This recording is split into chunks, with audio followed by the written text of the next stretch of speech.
जिसे हम गर्भपात भी बोलते हैं, अबॉर्शन भी बोलते हैं, वो हम पढ़ेंगे। और आज हम पढ़ेंगे यौन संचारित रोग, सेक्सुअली ट्रांसमिटेड डिजीज। ठीक है, तो बेटा जी आप सभी का वेलकम है, स्वागत है। आई लव यू सर जी, आई लव यू टू बेटा जी। चलो जी, कई सारे आ गए हैं। चलिए चलिए, खुशहाल, ऋषु, मोनू, रोहित, रेखा, ठीक है, निशा, प्रयाग, सदाम, सलीम, रजा खान, शिवम, रुमाना, पार्थ सर का लाडला, चौधरी जी, विकास जाधव, विशाल। चलिए जी, बहुत बहुत स्वागत है आप सभी का। Good afternoon. नैना, इमरोज, मोनू, वर्षा, रोशन, निशा राजपूत, ठीक है, Ritika, Rumana, Hrithik, Archana, Singal, Sonu, Golu, Ritika, Sadhana, Shriram, Hasan, R K NEET vlog. चलिए जी, बहुत ही बढ़िया। ठीक है, खुशहाल, मैंने देख लिया था बेटा, वो सीधा सीधा है क्या, सहवास या संभोग से पहले लगाएंगे, उसके बाद निकाल देंगे और पुनः उसको वापस से यूज भी कर लेते हैं। ठीक है, तो संभोग से पहले लगाया, क्रीम्स लगा ली, उसमें रासायनिक मेथड को भी यूज में ले लिया। ठीक है, अवरोधक है, जाने से रोकेगा, और बाद में उसको फिर से यूज में ले लेंगे। सिंपल सा था। ठीक है, चलिए जी, आप सभी को गुड आफ्टरनून है। और ये टॉपिक बच्चों आज हम पढ़ने वाले हैं। रितिका सिंह राजपूत, आकांक्षा अनुराग, ठीक है, Karan Kumar, are K NEET vlog, Manju Kanwar, ये टॉपिक आज हम पढ़ने वाले हैं, ये दोनों। ठीक है, आइए स्टार्ट करते हैं। और स्टार्ट हम कैसे करेंगे, पहले तो मैं आपको एक जानकारी दे दूं कि सफलता बैच जो है स्टार्ट हो चुका है 9th से लेकर 12th के लिए, जेई के लिए, नीट के लिए। फीस के मुकाबले अगर देखें तो सबसे कम फीस रखी गई है, ताकि आपको वो सारी चीजें मिले जो एक बच्चे को नहीं मिल पाती है नीट क्लियर करने के लिए, जेई क्लियर करने के लिए। ठीक है, कोई भी जानकारी लेनी है इस नंबर पर आप संपर्क कर सकते हैं, 0124715850। इस पर कॉल करिए, आपको सारी जानकारी दे दी जाएगी। ठीक है, चलिए अब आगे चलते बेटा जी यहां पर। और आगे चलने से पहले आज के जो विचार है, ठीक है, आज के जो विचार है, सुविचार जो है वो ये है कि भैया अगर अच्छा रिजल्ट लाना है, अगर अच्छा रिजल्ट लाना है तो बातों से काम नहीं चलेगा, रातों से काम चलेगा। यानी रातों से लड़ना पड़ेगा, बातों से कुछ नहीं होएगा। आप में से कई हैं जो बस बातें करते हैं, है ना, कि सर मेरा निकलेगा नीट, सर मैं निकाल के दिखाऊंगा, मेरा नाम लिख लो। बातों से नहीं चलेगा। ठीक है, पूरा दिन, पूरी रात, मतलब एक मतलब क्या ही बोलूं अब मैं, बस रोज की तरह वही क्या, एक एक क्षण, एक एक सेकंड, एक एक मिनट, एक एक घंटा, एक एक दिन आपके लिए कीमती है। ठीक है, तो कृपया करके इसको वेस्ट मत करिएगा। ठीक है, चाहे कुछ भी कर रहे हो, पढ़ते रहो, कुछ भी कर रहे हो, बस घूमने भी जा रहे हो, हाथ में बुक लेते जाओ, पढ़ते जाओ, है, अगर खेत में भी जा रहे हो तो पढ़ाई करो। ठीक है, हाँ, प्रियंका पटेल मैं बता दूंगा बेटा जब से होंगी। ठीक है, चलिए, तो ये था आज का सिंपल सा सरल सा विचार था। ठीक है, अच्छा लगे तो अपनाना, नहीं लगे तो ठीक है, कोई दिक्कत नहीं है। आइए बेटा जी, क्या लेकर आया हूं मैं, परंपरा है हमारी कि सबसे पहले हम क्या लेकर आएंगे, क्विज का प्रश्न। जो पढ़ाया है उससे संबंधित जरा सोचिएगा, आपको आया कि नहीं आया। पहला प्रश्न आपकी स्क्रीन पर आता हुआ ऐप वालों के और यूट्यूब वालों के सामने आता हुआ। ठीक है, क्योंकि ऐप पर पॉपअप होता है क्वेश्चन। फर्स्ट, प्रोजेस्टेरॉन युक्त गर्भ निरोधक गोलियां किस प्रक्रिया को अवरुद्ध करके गर्भावस्था को रोक देती हैं? आप YouTube पर जो है वो पोल का आंसर भी दे सकते हैं।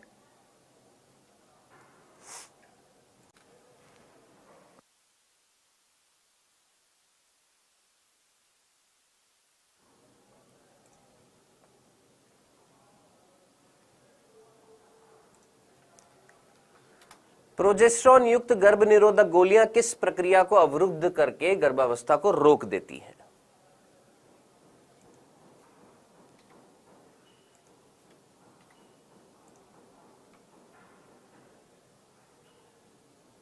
दूसरा प्रश्न, निम्नलिखित में से कौन सी जन्म नियंत्रण विधि सबसे सुरक्षित विधि मानी जाती है? इनमें से कौन सी विधि सबसे सुरक्षित विधि थी जन्म नियंत्रण की? सुरक्षित ये नहीं पूछ रहा कि भारत में मादाएं सबसे ज्यादा कौन सी उपयोग में लेती है, ये पूछ रहा हूं सबसे सुरक्षित कौन सी है।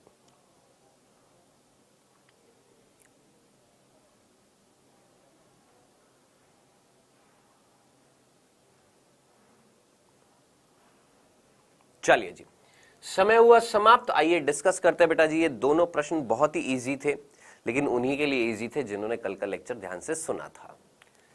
हाँ जी ऋषु यादव, मैं समझ रहा हूं, बताया था मैंने, लेकिन कुछ अभी चेंजेस चल रहे हैं और जब चेंजेस फुलफिल हो जाएंगे तो ऋषु यादव मैं आपको अपडेट कर दूंगा, ठीक है। हाँ जी, प्रोजेस्टेरोन युक्त गर्भ निरोधक गोलियां जो थी वो किस प्रक्रिया को अवरुद्ध कर रही थी? सीधी सी बात है, प्रोजेस्टेरोन जो था जीएनआरएच को निकलने से रोक रहा था, एलएच नहीं निकल रहा था, एफएसएच नहीं निकल रहा था, तो अंडे का जो निर्माण है उसको रोका गया था। मेन काम यही था, मुख्य काम यही था, ठीक है। बाकी प्रतिरोपण को भी रोक रही थी। मैं ये नहीं बोल रहा हूं कि अंत्यरोपण को नहीं रोकती है, रोकती है, लेकिन मेन सबसे पहले क्या करेंगी, अंडे के निर्माण को रोकती है, ठीक है। ऋषु यादव मैंने बता दिया बेटा, बार बार एक ही चीज रिपीट करने से कोई फायदा नहीं होएगा ना, ठीक है। दूसरा प्रश्न था बेटा, निम्नलिखित में से कौन सी जन्म नियंत्रण विधि सबसे सुरक्षित विधि मानी जाती है? यानी एक ऐसी विधि जिसमें चांसेस जो है 99% चांसेस हैं कि बच्चा नहीं होएगा।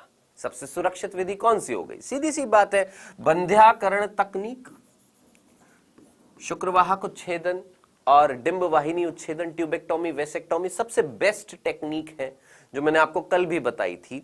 किस चीज के लिए? जन्म नियंत्रण के लिए।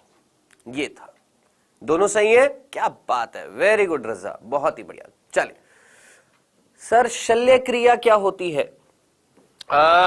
शल्य क्रिया का मतलब होता है ऑपरेशन से, ऑपरेशन जो होता है उसको हम क्या बोलते हैं? शल्य क्रिया, ठीक है। ऑपरेशन के द्वारा किसी चीज को करना शल्य क्रिया, ठीक है। आइए बेटा जी आगे चलते हैं, और आज जो हम पढ़ने वाले हैं वो मैंने आपको बता दिए हैं, 2 टॉपिक पढ़ने वाले हैं। सबसे पहला, सगर्भता का चिकित्सीय समापन। किसकी बात करने वाले हैं? सगर्भता का चिकित्सीय समापन। पहले तो इसको हम देखते हैं कि इंग्लिश में क्या बोलते हैं, ठीक है, और हिंदी में क्या बोलते हैं। ध्यान से सुनना, सगर्भता का जो चिकित्सीय समापन है इसको हम बोलते हैं एमटीपी। क्या बोलते हैं? MTP, medical termination of pregnancy. Simple, क्या बोलते हैं? Medical termination of pregnancy. एक और नाम, इसका एक और नाम क्या बोला भैया हमने? इसको हमने बोला गर्भपात। क्या नाम दिया? गर्भपात, ठीक है। और यहां पर इंग्लिश में गर्भपात को हमने बोला क्या? एबॉर्शन। तो पहले तो हमने सिंपल से नाम देखे कि चिकित्सीय सगर्भता का चिकित्सीय समापन, इसको हम एक और नाम देते हैं क्या? गर्भपात। अंग्रेजी में क्या बोलते हैं? MTP, medical termination of pregnancy या एबॉर्शन, ठीक है। अब है क्या ये? बहुत सिंपल सी चीज। मान लेते हैं कोई दंपत्ति जोड़ा है, ठीक है। ध्यान से सुनना, समझना, बहुत इजी सी चीज है, कुछ भी नहीं है, कॉम्प्लिकेटेड कुछ भी नहीं है। बस जो डाटा आएगा यौन संचारित रोग में वो कृपया करके लिखते जाइएगा, ठीक है। बहुत सिंपल सी चीज है। क्या प्रश्न आता है और बहुत इजी सा आता है क्या सगर्भता का चिकित्सीय समापन? बहुत सिंपल सा मीनिंग है कि भैया एक दंपत्ति जोड़ा है जिसमें जो महिला जो है वो गर्भवती है, ठीक है। अब वो जो महिला जो है, जो गर्भवती है, वो नहीं चाहती बच्चा, या वो दंपत्ति जोड़ा नहीं चाहता क्या? बच्चा। वो भी रेडी नहीं है, उन्होंने संभोग कर लिया, सहवास कर लिया, निषेचन हो गया, महिला गर्भवती हो गई है, और वो महिला या वो दंपत्ति जोड़ा जो है वो नहीं चाहता। क्या नहीं चाहता है? बच्चा पैदा करना नहीं चाहता, क्योंकि अभी वो रेडी नहीं है, आर्थिक रूप से रेडी नहीं है, मानसिक रूप से रेडी नहीं है, वो अभी रेडी नहीं है क्या करने के लिए? बच्चा पालने के लिए। उनको अभी और समय चाहिए, ठीक है। तो कहीं ना कहीं अगर असुरक्षित यौन संबंध स्थापित हो जाता है, ठीक है, और उस असुरक्षित यौन संबंध से कहीं ना कहीं गर्भ धारण कर लेती है एक स्त्री, ठीक है, और वो स्त्री या वो पुरुष जो एक दंपत्ति जोड़ा है वो नहीं चाहते हैं बच्चा पैदा करना, तो वो क्या करवाएंगे? वो उस गर्भ को, वो उस बच्चे को भ्रूणीय अवस्था में ही क्या कर देंगे, समाप्त कर देंगे, वो उस गर्भावस्था का समापन कर देंगे। इसी को ही हमने क्या बोला है, सगर्भता का चिकित्सीय समापन। यानी चिकित्सीय मतलब डॉक्टर की हेल्प से, डॉक्टर की हेल्प से जो गर्भ धारण कर रखा था एक मादा ने, हमने उसको क्या कर दिया, समाप्त कर दिया है। इसीलिए हमने इसको क्या बोला, सगर्भता का चिकित्सीय समापन। तो पहला कारण जो था, जो मान्य है, जो लीगल है, जो लागू होता है, ठीक है, वो ये कि असुरक्षित यौन संबंध स्थापित किए जिससे गर्भावस्था आ गई। गर्भावस्था अगर आ गई है और वो जोड़ा नहीं चाहता है किसको, उस बच्चे को पैदा करना, तो वो क्या करवा लेंगे, वो अबॉर्शन करा लेंगे। उस बच्चे को भ्रूणीय अवस्था में ही क्या कर देंगे, समाप्त कर देंगे, मार देंगे, सीधे सीधे कड़े शब्दों में। ठीक है, दूसरा बिंदु ध्यान से सुनिएगा। मान लेते हैं क्या कि कोई स्त्री है जिसने, जो चाहती है अब बच्चा करना, एक पुरुष है वो भी चाहता है, एक दंपति जोड़ा है वो चाहता है क्या, कि वो रेडी है, अब वो चाहते हैं कि उनका एक बालक हो, बालिका हो। ठीक है, अब क्या हुआ साहब, डॉक्टर के पास जब जाते हैं तो चेकिंग होती है। डॉक्टर ने बोला जाओ भाई सोनोग्राफी करा कर आओ। जब वो सोनोग्राफी कराने गए, है ना, तो सोनोग्राफी की जो रिपोर्ट थी, उस रिपोर्ट में यह पता लगा कि कहीं ना कहीं जो बच्चा है उसके सिर का विकास नहीं हुआ, उसके हाथ का विकास नहीं हुआ, या उसके पैर का विकास नहीं हुआ, या कोई भाग का विकास नहीं हुआ। सोनोग्राफी से पता लगा। अब जरा सोचिए, इस कंडीशन में मैं ये बोल सकता हूं ना क्या, कि वो जो शिशु जो था, वो जो भ्रूण जो था, असमानता थी। भ्रूण में क्या थी, असमानता थी, या भ्रूण में कोई रोग था। वो भ्रूण जो है, वो बच्चा जो पैदा होने वाला है, वो सामान्य नहीं है, उसमें कोई रोग है। तो अब जरा सोचिए, ऐसा बच्चा सोचिए जिसका दिमाग का विकास नहीं हुआ, जिसके हाथ का विकास नहीं हुआ, जिसके पैर का विकास नहीं हुआ, अगर वो जन्म लेगा तो वो दुखदाई होगा। किसके लिए, खुद के लिए तो होगा ही होगा, उस बच्चे के लिए, साथ ही साथ उस मां बाप के लिए भी होगा। तो जरा सोचिए, ऐसी परिस्थिति में क्या कोई दंपति जोड़ा चाहेगा कि उसका एक रोग जनित बच्चा पैदा हो? सोचिए, कॉमन सेंस लगाइए, कोई एक पेरेंट्स ऐसा चाहेंगे कि उनका बच्चा जो है वो एबनॉर्मल पैदा हो? नहीं ना। तो इस कंडीशन में वो क्या करवाएंगे, उस गर्भ को ही समाप्त कर देंगे। सिंपल। ठीक है, तीसरी कंडीशन जो मान्य है, हालांकि यस होता है क्या, कि जब बलात्कार हो जाता है, क्या होता है, बलात्कार होता है, एक अनहोनी अपराध ऐसा जिसमें जबरदस्ती करके एक पुरुष या कई एक स्त्री के साथ ऐसा घिनौना अपराध करते हैं, तो उस कंडीशन में हो सकता है जब वीर्य सेचन कर दें वो, और उस टाइम पे आर्तव चक्र का मध्य दिन चल रहा है उस महिला के साथ, उस लड़की के साथ में, तो हो सकता है वो गर्भ धारण कर ले, वो लड़की जिसके साथ क्या हुआ है, बलात्कार हुआ है। तो उस कंडीशन में भी क्या करवाना पड़ेगा, एबॉर्शन कराना पड़ेगा, सगर्भता का चिकित्सीय समापन कराना पड़ेगा, उस प्रेगनेंसी को टर्मिनेट करना पड़ेगा मेडिकली। ठीक है, तो ये थी सिंपल सी बात कि कब ये, इसका मीनिंग तो समझ में आ गया कि सर क्या, कि कहीं ना कहीं भ्रूणीय अवस्था में ही बच्चे को खत्म कर देना, मार देना, समाप्त कर देना, उस गर्भावस्था को क्या कहलाएगा, सगर्भता का चिकित्सीय समापन। लेकिन कर क्यों रहे थे सर, इसीलिए कर रहे थे। और ये जो कंडीशंस जो हैं, ये मान्य कंडीशन है, ये लीगल कंडीशंस है, सिंपल। लेकिन हम ये भी जानते हैं कि कुछ ऐसी कंडीशंस होती हैं जो अमान्य है, लीगल नहीं है, लागू नहीं होती हैं। और वो कौन सी है अमान्य परिस्थितियां, जरा सोचिए, अमान्य परिस्थिति कौन सी है, ध्यान से सुनिए, बहुत सिंपल सी बात है। एक दंपति जोड़ा है जिसमें एक लड़का है और एक लड़की है, एक पुरुष है और एक स्त्री है। ठीक है, स्त्री ने गर्भ धारण कर लिया, ठीक है जी, गर्भ धारण कर लिया। स्पेशली मैं हरियाणा की अगर बात करूं, बुरा मत मानिएगा अगर यहां पर कोई हरियाणा का है, क्योंकि डाटा भी बता दूंगा। हरियाणा में ये मान लेते हैं कोई लड़का था, लड़की थी, स्त्री पुरुष थे, स्त्री ने गर्भ धारण कर लिया। ठीक है, अब स्त्री ने गर्भ धारण कर लिया तो घर में बहुत खुशी हुई, ठीक है, जो उन दंपत्ति जोड़े के जो माँ बाप जो थे, यानी उस स्त्री के जो सास ससुर थे, बहुत खुश हुए। ओहो हो, हमारे घर में तो अब पहले ही उन्होंने गाना गाना स्टार्ट कर दिया। क्या? ओहो हो, क्या होएगा? लाला होएगा घर पे, लाला होएगा, राजा बेटा होएगा, राजा बेटा होएगा। अब ऐसा परिवार जो रूढ़िवादी है, ऐसा परिवार जो पहले से ही रूढ़िवादी है, जो जिनका मानसिक संतुलन पहले से ही गड़बड़ाया पड़ा है, जो पुरुषवादी परिवार है, ठीक है, क्या चाहेगा कि भैया लाला हो, राजा बेटा हो, गुड्डा हो, गुड़िया ना हो, है ना। अब क्या करवाया? सर जाकर सोनोग्राफी करवाई, ठीक है। कुछ ऐसे डॉक्टर्स जो जान पहचान के थे, जिनसे ये पता करवा लिया, क्या पता करवा लिया कि वो जो गर्भ में जो बच्चा पल रहा है वो एक लड़का नहीं लड़की है। तो क्या करवाया? जा बहू जाकर करवा ले, क्या? एबॉर्शन, गर्भपात, नहीं चाहिए लड़की, ठीक है। यानी कुल मिलाकर क्या करवा दी? कन्या भ्रूण हत्या, फीमेल फॉइटिसाइड करवा दिया। अब आप खुद सोचिए, बहुत सिंपल सी चीज है, आप आराम से समझ जाएंगे। क्या ये एबॉर्शन कराना मान्य था? हां मान्य था इन कंडीशन में, लेकिन क्या इस कंडीशन में एबॉर्शन कराना सही था? नहीं था।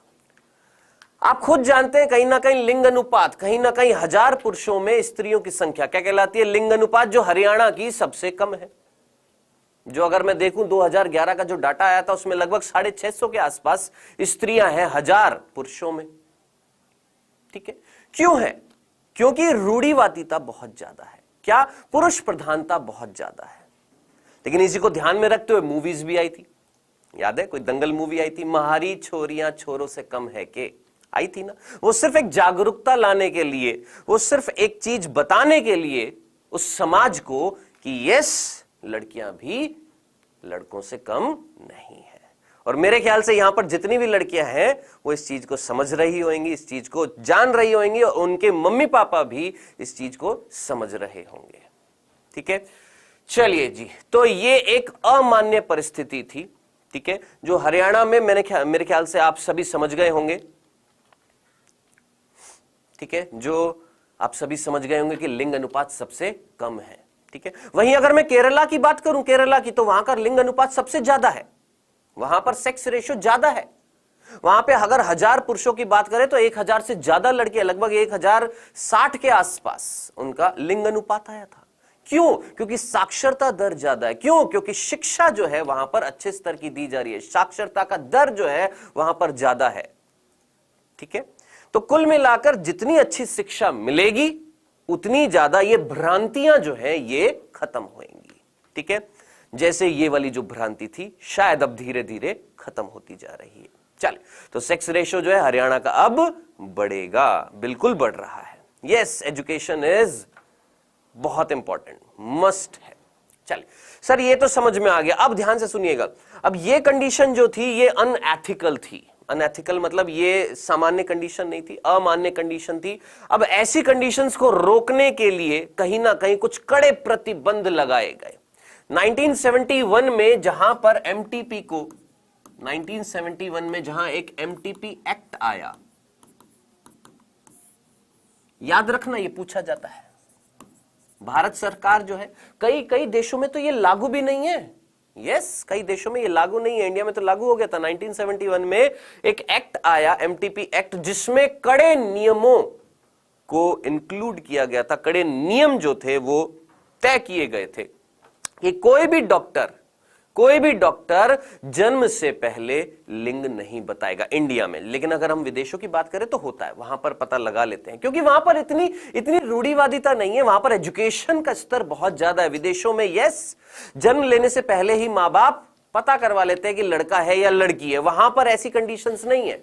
जितना प्यार लड़के से होता है उतना ही प्यार लड़की से होता है। लेकिन यहां पर नहीं, इंडिया में तो राजा बाबू है ना। ये जो भी बालक है इसको यहां से क्लास से निकालो। ये हेलो हेलो नाम से जो है, मेरी क्लास में आज के बाद आने की जरूरत नहीं है बाबू, ठीक है। मैं ये जो लिख रहा है ना, तो मैं पढ़ना भी नहीं चाहता हूं। ठीक है, सारे बच्चे एक समान है, चाहे वो हिंदू हो, चाहे मुस्लिम हो, चाहे सिख हो, चाहे ईसाई हो। तो आज के बाद मेरी क्लास में ऐसे बच्चों की कतई जरूरत नहीं है जो यहां पर ये फालतू की चीजें लिखते हैं। ठीक है, पहली फुर्सत में निकल लिया करे अगर ऐसी दिमाग में कोई चीज है तो। चलिए जी, 1971 में एमटीपी एक्ट आया, जिसमें बहुत कड़े नियमों के साथ, बहुत कड़े नियम थे कि कोई भी डॉक्टर जन्म से पहले डिस्क्लोज नहीं करेगा कि सेक्स क्या है बच्चे का, मेल है कि फीमेल है। ठीक है, कोई भी डॉक्टर ऐसा डिस्क्लोज नहीं करेगा कि मेल है कि फीमेल है। ये बहुत कड़े नियम थे, और अगर कर रहा है तो कहीं ना कहीं सजा हो सकती है। किसको? उस डॉक्टर को भी, और वो जो पूछ रहे हैं उनको भी। लेकिन क्या करें, आज की डेट में भी कुछ ऐसे लोग हैं जो पता नहीं कैसे पता करवा लेते हैं, लेकिन आज भी कन्या भ्रूण हत्या होती है। यस, होती है। लेकिन सरकार जो है बहुत स्ट्रिक्ट हो गई है इन चीजों को लेकर, क्योंकि भैया सीधी सी बात है, स्त्रियों की संख्या कम होती जा रही थी, तो ये कड़े नियम तो लाने ही पड़ेंगे ना। ठीक है, चलिए जी, ये तो थी बात सिंपल सी। आई होप इतनी सी बात समझ में आ गई होगी। अब बात आ रही है, सर ये जो एमटीपी जो होती है, ये जो एबॉर्शन जो होता है, क्या ये एक जन्म नियंत्रण तकनीक है? क्या हम मान सकते हैं कि इस एबॉर्शन के द्वारा जन्म का नियंत्रण हो रहा है? क्या हम मान सकते हैं ये जनसंख्या कम कर रही है? जैसे अगर मैं पूरे विश्व की बात करूं, पूरे विश्व में अगर गर्भपात जो होता है वो कितना होता है? पूरे विश्व की बात कर रहा हूं, इंडिया की बात नहीं कर रहा। पूरे विश्व में लगभग 4.5 से 5 करोड़ गर्भपात प्रति वर्ष होता है। यानी एक साल में इतना गर्भपात होता है। ठीक है, अगर ये नहीं होता, मान लो अगर ये नहीं होता, अगर इतना गर्भपात नहीं होता, तो प्रति वर्ष कितने बच्चे जन्म ले रहे होते? लगभग 20 से 25 करोड़ बच्चे प्रति वर्ष जन्म ले रहे होते। मैं ये नहीं कह रहा 20 से प्रति वर्ष जन्म ले रहे हैं, मैं ये कह रहा हूं अगर ये नहीं होता, क्या गर्भपात नहीं होता, तो इतने बच्चे जन्म ले रहे थे। अगर गर्भपात हो रहा है तो लगभग कितने बच्चे जन्म ले रहे हैं? आई होप इतनी सी बात आपको समझ में आ गई होगी। क्या? लगभग 15 से 20 करोड़ प्रतिवर्ष जन्म ले रहे हैं, प्रतिवर्ष जन्म ले रहे हैं। तो क्या मैं ये बोलूंगा कि ये एक ऐसी विधि है जो जनसंख्या को नियंत्रित कर रही है? जी हां। जनसंख्या को कम कर रही है? हां बिल्कुल। आप खुद सोचिए, अगर गर्भपात नहीं होता तो इतने बच्चे जन्म लेते, और अगर गर्भपात हो रहा है तो इतने बच्चे जन्म ले रहे हैं। यानी लगभग 5 करोड़ जो है बच्चे वो नहीं ले रहे हैं जन्म। तो इससे जनसंख्या ऑब्वियस ही बात है कम तो हो रही है, लेकिन क्या यह विधि जनसंख्या कम करने के लिए है? नहीं। क्या यह विधि जनसंख्या को कम करने के लिए है? नहीं। ये कुछ ऐसी कंडीशंस थी जिनको रोकने के लिए इस विधि का इस्तेमाल किया जा रहा था। ऐसा नहीं था कि जनसंख्या कम करने के लिए इस विधि का इस्तेमाल किया जाए। ठीक है, तो आपको ये लाइन याद रखनी है कि इस विधि से जनसंख्या नियंत्रित होती है। हां होती है, लेकिन क्या यह विधि जनसंख्या नियंत्रण के लिए बनाई गई? नहीं, यह जनसंख्या नियंत्रण के लिए नहीं बनाई गई। यस, ये तरीका नहीं है जनसंख्या को नियंत्रित करने का। बिल्कुल सही बोले हैं बेटा। ठीक है, चलिए ये थी। अब आखिरी चीज है कि इसमें प्रक्रिया क्या होती है सर जी? तो जिनका हृदय बहुत स्ट्रांग है, ठीक है, जो दिल बहुत कमजोर है जिनका, है ना, तो हो सकता है उनको सुनकर थोड़ा सा अजीब सा लगे। और जिनको स्ट्रांग है, जो पहले से ही ये तय कर चुके हैं डॉक्टर बाबू बनना है, तो ध्यान से सुनना, डॉक्टर बाबू जब बनेंगे तो yes all is well, strong तो करना पड़ेगा। चलिए, तो बेटा जी इसकी अगर मैं प्रक्रिया देखूं तो एबॉर्शन में किया क्या जाता है, बहुत सिंपल तरीके से मैं आपको बताता हूं। क्या एक रसायन का उपयोग किया था, हालांकि ये रसायन जो है, एक रसायन जो है उसकी बात नहीं पूछी जाएगी नीट के एग्जाम में, लेकिन मैं आपको फिर भी बता देता हूं। एक केमिकल है जिसका नाम है मिफप्रिस्टोन। मिफप्रिस्टोन ये एक रसायन है जो दिया जाता है उस स्त्री को जिसमें गर्भपात कराना, और ये मिफप्रिस्टोन जो होता है ये एकदम से उस स्त्री के अंदर जिसने गर्भ धारण कर रखा था उसमें प्रोजेस्टेरॉन की जो मात्रा जो है उसको एकदम से क्या कर देगा, डाउन कर देगा, खत्म कर देगा। अब जरा सोचिए, गर्भावस्था धारण कर रखी है कि स्त्री ने, हाजी कर रखी है। कॉर्पस ल्यूटियम से क्या निकल रहा है सर जी, प्रोजेस्टेरॉन निकल रहा है। अपरा से क्या निकल रहा था, प्रोजेस्टेरॉन निकल रहा था सर। एकदम से ये दी दवाई जिससे कहीं ना कहीं प्रोजेस्टेरॉन का स्तर एकदम से खत्म हो गया। प्रोजेस्टेरॉन का एकदम से स्तर खत्म हो जाएगा तो जरा सोचिए प्रोजेस्टेरॉन क्या कर रहा था, अंतःगर्भाशय भित्ति को बनाए रख रहा था। प्रोजेस्टेरॉन एकदम से खत्म हो जाएगा, अंतःगर्भाशय भित्ति टूट जाएगी। और अगर अंतःगर्भाशय भित्ति टूट गई तो हम यही तो चाहते थे कि कहीं ना कहीं बच्चा अलग हो, बच्चा अलग हो जाए। किससे, अंतःगर्भाशय भित्ति से। ठीक है, तो इस दवाई का इस्तेमाल किया जाता है। फिर उसके बाद कुछ यंत्रों का उपयोग करके, मंत्रों का नहीं, यंत्रों का उपयोग करके क्या किया जाएगा, इस बच्चे को, जो यहां पर अभी दिखाऊंगा, इससे पहले ये अंकल आ गए हैं गलती से, कोई बात नहीं, इनको बोलने दो एक बार, फिर देखिएगा यहां पर। चलो जाओ। हाँ, इस तरीके से कुछ डिवाइसेस होती है, यंत्र होते हैं, ठीक है, इनसे बच्चे को अंदर ही काट पीट दिया जाता है। सुनने में थोड़ा सा अटपटा लगेगा लेकिन यस है। क्या फोर्सेप्स होते हैं जिनसे हाथ, पैर, धड़, शरीर, गर्दन, सिर, सब कुछ अंदर चॉपिंग कर दी जाती है। चॉपिंग का मतलब अंदर काट पीट दिया जाता है, ठीक है। और काट पीटने के बाद उसको सक कर लिया जाता है, सक यानी खींच लिया जाता है उन लोथड़ों को, उन शरीर के भागों को, ठीक है। तो कुल मिलाकर आपने ये चीज समझनी है, इस चीज को समझना है क्या, कि ये सुनने में थोड़ा सा अटपटा लगेगा कि ऐसा होता है, जी हां ऐसा ही होता है, ठीक है। अब ये सुनने के बाद आपको इन कंडीशंस में कोई दिक्कत नहीं होगी, यस इसमें ठीक है ये लागू होते हैं, लेकिन इस कंडीशन को देखने के बाद आप खुद सोचिए, क्या ये कराना सही था? क्या एक लड़की जो भी पैदा नहीं हुई है, पता लग गया कि वो एक लड़की है, क्या ये उसको जन्म लेने से पहले ही उसको मार देना, उसको अंदर ही उसके छोटे छोटे टुकड़े कर देना, सोचिए क्या सही था? नहीं था, बिल्कुल नहीं था, ठीक है। कीड़े पड़ेंगे उन लोगों को, कीड़े पड़ेंगे जो ऐसे काम करते हैं, है ना। सर जी पेन होगा, बिल्कुल होगा, जी होगा, ठीक है। चलिए, तो ये था बेटा जी सिंपल सा हमारा एक टॉपिक जिसका नाम था सहगर्भता का चिकित्सीय समापन। आई होप आपको ये चीज समझ में आ गई होगी, सिंपल सा था, ठीक है। अब लास्ट चीज इसमें बस एक और चीज है जिससे मैक्सिमम नीट में प्रश्न पूछा जाता है, सर ये कराया कब जाता है। मेनली एक ही क्वेश्चन मुख्य रूप से नीट में पूछा जाता है, ये सहगर्भता का चिकित्सीय समापन, गर्भपात जो है, अबॉर्शन जो है, ये सर मैक्सिमम कराया कब जाता है, एक स्त्री कब कराती है इसको। तो आपको अच्छे तरीके से याद आ रहा है, हमारी एनसीईआरटी साफ साफ बोल रही है और एनसीईआरटी के अकॉर्डिंग हमें चलना है।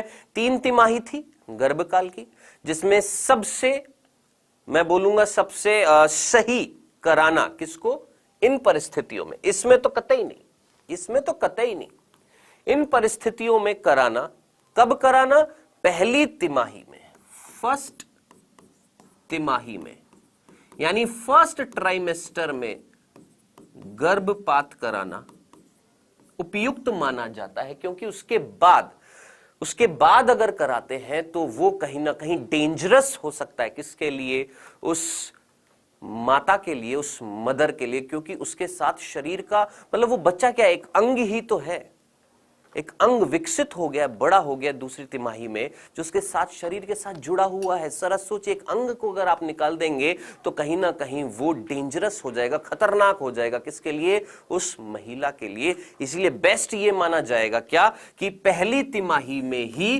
गर्भपात कराना उपयुक्त माना जाता है। बस डेंजरस कब हो जाएगा? दूसरी तिमाही में। ठीक है, सिंपल सा था। यस, माता की जान जाने की भी संभावनाएं हो जाती हैं। ठीक है, क्या सर इसके ये कराने से महिला के शरीर पर कुछ प्रभाव पड़ते हैं? जी हां, इसके गलत प्रभाव भी पड़ते हैं, क्योंकि ये कराने से महिला के अंदर हार्मोन्स के स्तर में थोड़ी सी गड़बड़ी आ जाती है। ठीक है, चलिए, तो ये सिंपल सा था। अब हम देखिए इमोशनली अगर देखें तो बहुत सारी चीजें इसमें पढ़ सकते हैं। प्रैक्टिकली अगर देखें नीट की दृष्टि से, जो सिंपल सी चीजें हैं जिनसे प्रश्न आने की संभावना है वो हमने पढ़ ली है, इतना सफिशिएंट है। ठीक है, दो चीजें याद रखनी है। एक तो ये एक्ट जरूर याद रखना, 1971 में जो आया था इंडिया में, भूल मत जाना, प्रश्न आता है यहां पर। ठीक है, दूसरा आपने क्या याद रखना है मेरे भाई? ये कि गर्भपात सुरक्षित कब माना जाएगा? पहली तिमाही में। सिंपल, बस और कुछ नहीं। ठीक है, तीसरा ये, क्या ये जन्म नियंत्रण का एक तरीका है? हां, लेकिन क्या ये जनसंख्या को कम करने के लिए बनाया गया है? नहीं, खत्म। ठीक है सर जी, क्या 12 हफ्ते के अंदर सभी अंग बन जाते हैं? अरे बुद्धू, क्लास लिया करो। पिछली जो मानव जनन चैप्टर पढ़ा था उसमें भ्रूणीय विकास में हमने देख लिया था, पहली तिमाही के अंत तक सारे के सारे अंग तंत्र बन जाते हैं। ठीक है, चलो जी आगे चलते बेटा। अब जो अगला टॉपिक आ रहा है वो है इंपॉर्टेंट, जिससे प्रश्न आपके नीट में आते हैं। देखिए, ये जो चैप्टर जो है ना, ये जो चैप्टर जो है, ये अगर मैं नीट की दृष्टि से देखूं तो छोटा पैकेट बड़ा धमाका है। जी हां, इस चैप्टर में आखिरी के जो 3 भाग है ना, उन्हीं से ही मेनली प्रश्न आते हैं। कौन कौन सा? एक जो हमने कल पढ़ लिया था, ठीक है, कौन सा? आपका जन्म नियंत्रण तकनीक, वो एक एमटीपी, इससे आता है। एक यौन संचारित रोग, इससे भी आता है। और आखिरी जो है वो बंध्यता को कैसे दूर करेंगे, वो वाला जो टॉपिक है जो हम पढ़ेंगे, उससे भी प्रश्न आते हैं। तो मेनली ये सिंपल से छोटे से 4 टॉपिक है, बहुत इजी टॉपिक है। इनको घोट कर पी जाइए, मार्क्स तो पक्के आ जाते हैं इनमें। बहुत इजी चैप्टर है, इंटरेस्टिंग चैप्टर है, आराम से हो जाता है। आइए बात करते हैं बेटा जी, अगला टॉपिक जो है दैट इज यौन संचारित रोग, जिसको हम और भी कुछ नाम देते हैं। अब जरा नाम ध्यान से सुनना। यौन संचारित रोग, इसके और क्या नाम है? आगे बढ़ने से पहले मैं एक बार पूछना चाहूंगा, यहां तक की चीज क्लियर है? सर एक्टोपिक प्रेगनेंसी क्या है? अर्शिता गुप्ता बता दिया था बेटा। एक्टोपिक प्रेगनेंसी का मतलब अपस्थानिक अंतःरोपण या अपस्थानिक गर्भता बताया था, जब कहां गर्भाशय में अंतःरोपण ना होकर कहीं और हो जाए, जैसे फैलोपियन नलिका में अगर अंतःरोपण हो जाए तो उसको हम एक्टोपिक प्रेगनेंसी बोलते हैं। ठीक है, crystal clear? Sir crystal clear, क्या बात है, जबरदस्त। नहीं मेरे भाई, निब्बा निब्बा नहीं, ऐसा कुछ नहीं है, मैं बस अपना काम कर रहा हूं और कुछ नहीं। सर सरोगेसी क्या होती है? रंजीत जी, कल इसी चैप्टर का लास्ट भाग जब हम पढ़ेंगे ना, उसमें मैं आपको बता दूंगा सरोगेसी क्या होती है, सरोगेट मदर क्या होती है। जब दंपति जोड़ा क्या होता है, बच्चा पैदा करने में असमर्थ होता है, तो वहां पर किसी और महिला का सहारा लेकर बच्चे को पैदा किया जाता है, तो वो क्या कहलाती है आपकी सरोगेट मदर, और प्रक्रिया क्या कहलाती है, सरोगेसी। ठीक है, किसी और का गर्भ यूज में लेकर बच्चा पैदा करना। ठीक है सर जी, 11th का कब पढ़ाएंगे? जी बिल्कुल पढ़ाएंगे, बिल्कुल पढ़ाएंगे वीटीआर। सर जी केला खा लो केला भी खा लूंगा। सर पानी में घोलकर पी लिया, बहुत ही बढ़िया। एमनियोसेंटेसिस, चलिए इस पर पूरा एक लेक्चर ले लेंगे। ठीक है, एमनियोसेंटेसिस पर।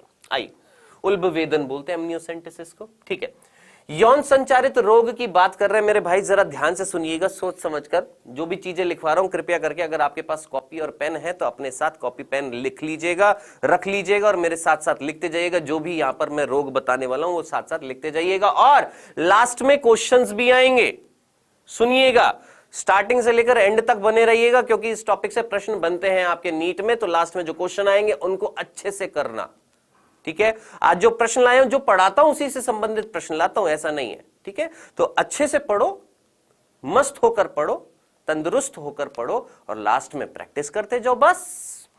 आइए, यौन संचारित रोग की बात कर रहे हैं बेटा जी। इन्हें रतिज रोग भी बोला जाता है। अब आप बोलेंगे सर रतिज रोग क्या होता है, रतिज का मतलब क्या होता है? अभी बताऊंगा ना बांगड़ू, रुको। इन्हें रतिज रोग बोला जाता है या जनन मार्ग संक्रमण भी बोला जाता है। जनन मार्ग संक्रमण भी बोला जाता है, ठीक है। सर ये तो आपने अंग्रेजी में बता दिया सर जी, हिंदी में सर ये तो आपने हिंदी में बता दिया सर जी, अंग्रेजी में क्या बोलते हैं, है ना। आप मुझे बताएं, आपके घर के पास वो होगा एक, जो पहले पहले तो होते ही थे, अब पता नहीं कम हो गए, अब तो मोबाइल सभी के घर में आ ही गए हैं। पहले जब छोटे थे, याद करिए, कहीं दूर दराज फोन मिलाना होता था तो वो बूथ होते थे, STD, ISD, PCO, याद आ रहा है? कुछ नाम लिखा होता है, STD, ISD, PCO होता था मेरे को तो अच्छे से याद है। हाँ, मैं राजस्थान में रहता था और मेरी मदर जो है अपनी बहन को फोन मिलाने के लिए STD, ISD, PCO पर जाते थे हम, मुझे याद है, अच्छे से जाते। सर मेरे घर पे भी है, वेरी गुड जी, चलिए याद है, ठीक है। तो यौन संचारित रोग जो है, जिसे हम क्या बोलते हैं, STD, सेक्सुअली ट्रांसमिटेड डिजीज, ठीक है। ये वो STD, ISD, PCO नहीं है। STD मतलब सेक्सुअली ट्रांसमिटेड डिजीज, ठीक है। तो यौन संचारित रोग को अंग्रेजी में बोला सेक्सुअली ट्रांसमिटेड डिजीज। रतिज रोग को अंग्रेजी में क्या बोलते हैं, वेनेरियल डिजीज।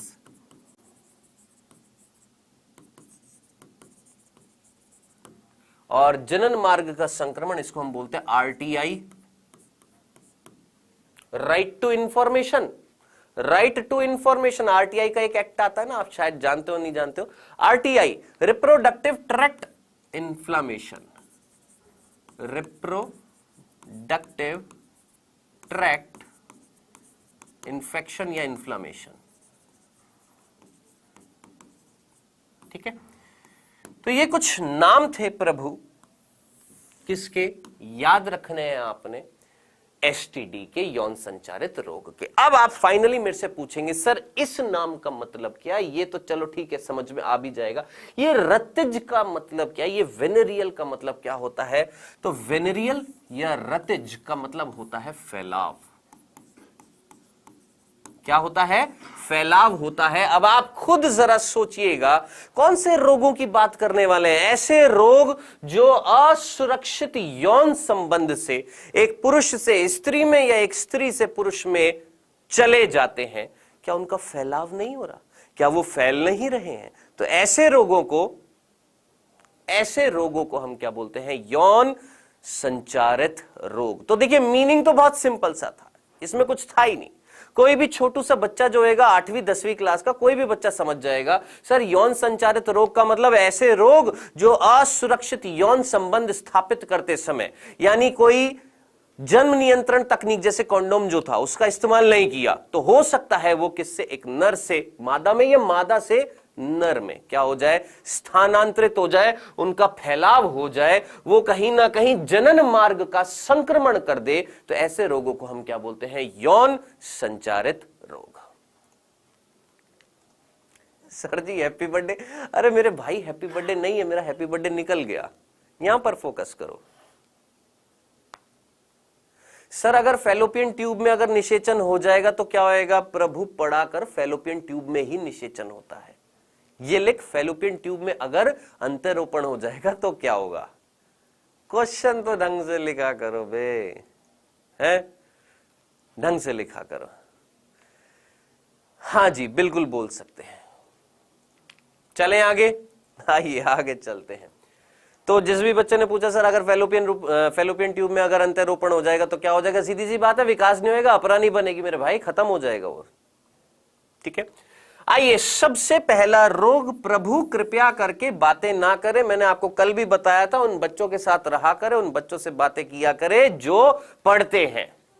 ठीक है, अगर सिर्फ बातें करेंगे तो कुछ नहीं होएगा, कोई मेरी मेहनत वेस्ट जाएगी, आपकी मेहनत वेस्ट जाएगी अगर आप सिर्फ बातें करेंगे तो।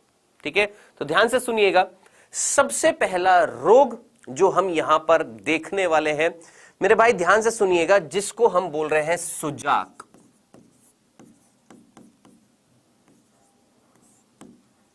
सुजाक सबसे पहला जो रोग है उसका नाम है सुजाक। ठीक है, अब इसको एक और नाम भी दिया जाता है, गोनोरिया। इसका एक और नाम गोनोरिया, गोनोरिया। ठीक है, ठीक है, सिंपल सा था। सर टेस्ट ट्यूब बेबी क्या है, तो ऑनलाइन पिट्टी खाएगा ना, जब बोल दिया इसके बाद आएगा टॉपिक टेस्ट ट्यूब बेबी का। बंध्याकरण जो तकनीकें होंगी जिससे हम एक दंपति जोड़ा जो है, जो बंधे है, उसकी बंध्यता को खत्म करेंगे, वहां पर आएगा टेस्ट ट्यूब बेबी है। Yes, Manoj Kumar, funny videos, simple सा है, नेम क्या, सुजाक गोनोरिया। देखिए गोनोरिया शब्द जो है ये इंग्लिश का है, हिंदी में इसको हम क्या बोल रहे हैं बेटा जी, यहां पर सुजाक। ठीक है, सिंपल सा। आइए बात करते हैं, सर ये होता किससे है, क्या ये वायरस से होता है, विषाणु से होता है, क्या ये प्रोटोजोआ से होता है, किससे होता है? तो बेटा जी ये एक जीवाणु जनित रोग है। ये किससे होता है, जीवाणुओं से होता है। प्रभु एक और चीज भी याद रखना, ये जो मैं आपको बता रहा हूं ना, ये आपके एक और चैप्टर में आती है, और उस चैप्टर का नाम आपने याद रखना है, मानव स्वास्थ्य और रोग, ह्यूमन हेल्थ एंड डिजीज। वहां पर भी ये डिजीजेस आती हैं, नाम में क्या रहा है, मानव स्वास्थ्य और रोग, ह्यूमन हेल्थ एंड डिजीज। तो वहां पर ये डिजीज पढ़ने को मिलती है, लेकिन अभी अगर पढ़ ले तो एक बार रिवीजन हो जाएगा उस चैप्टर का, उस चैप्टर में वापस से वही डिजीज पढ़ेंगे तो अच्छा लगेगा, है ना, अच्छा गुड फील होएगा। तो ये कैसा रोग है मेरे भाई, याद रखना, जीवाणु जनित रोग है। किससे हो रहा है, ये जीवाणु से हो रहा है। ठीक है, अब मेरा प्रश्न आपसे है, मुझे पता है आप में से कई बच्चे बहुत सीरियस हैं पढ़ाई को लेकर, मैं उनसे प्रश्न पूछना चाहता हूं, कौन से जीवाणु से होता है, जरा जल्दी से मुझे बताएं। देखते हैं, यस बैक्टीरिया से होता है। जल्दी से बताएं कौन से जीवाणु का पूरा नाम लिखें, पूरा नाम लिखें, पूरा नाम, जल्दी से जल्दी से। डिप्लोडोकस बैक्टीरिया, क्या बात है राकेश राव, अंकित यादव, वेल डन प्रयाग गुप्ता, बहुत ही बढ़िया। निसेरिया गोनोरिया या निसेरिया गोनोरी, निसेरिया गोनोरी,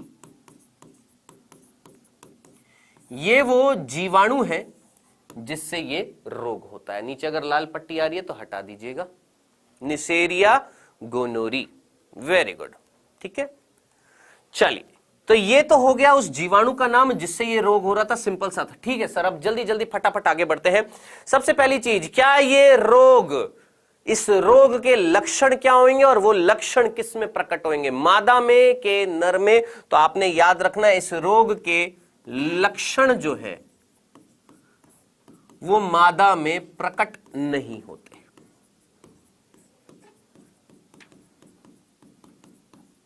क्या बोला हमने, इस रोग के लक्षण जो है वो मादा में प्रकट नहीं होते। आप बोलेंगे क्यों सर, क्यों मादा में प्रकट क्यों नहीं होते? रुको बता रहा हूं। क्या मादा में रोग नहीं होगा, रोग तो होगा लेकिन उसके लक्षण प्रकट नहीं होंगे। आप बोलेंगे क्यों, किस लिए? तो मैंने सीधा बोला, इसके लक्षण नर में प्रकट होंगे। क्या प्रकट होंगे, देखते हैं नर में क्या लक्षण होंगे, ध्यान से सुनिएगा।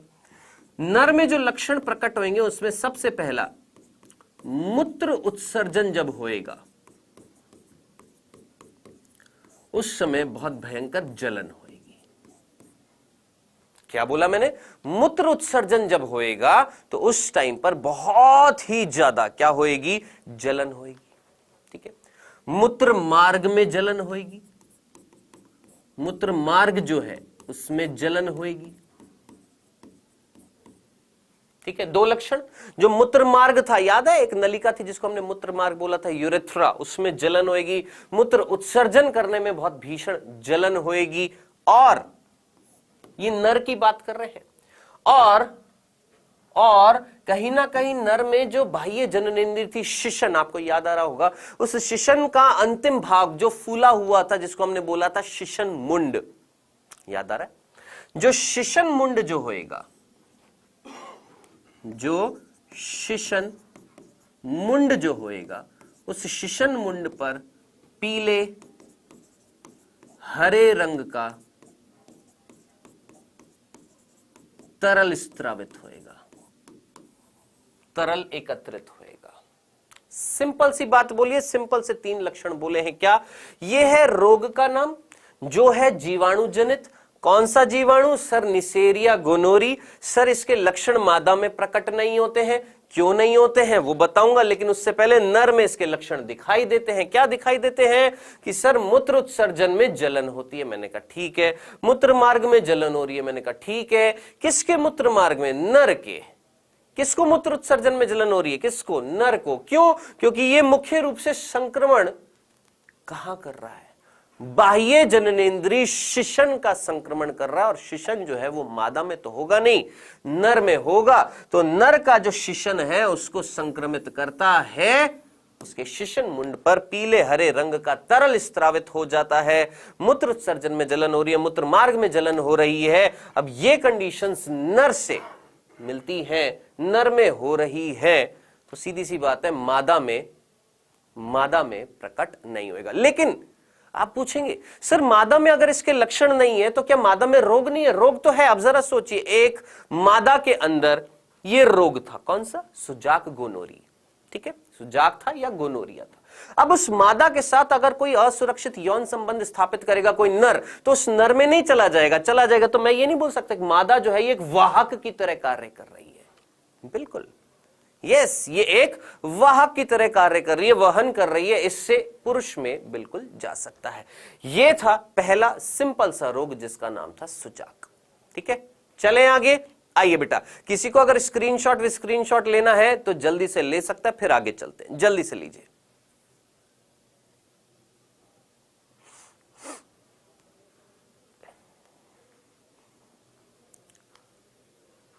जल्दी से ले लीजिए, मैं साइड में हो गया हूं।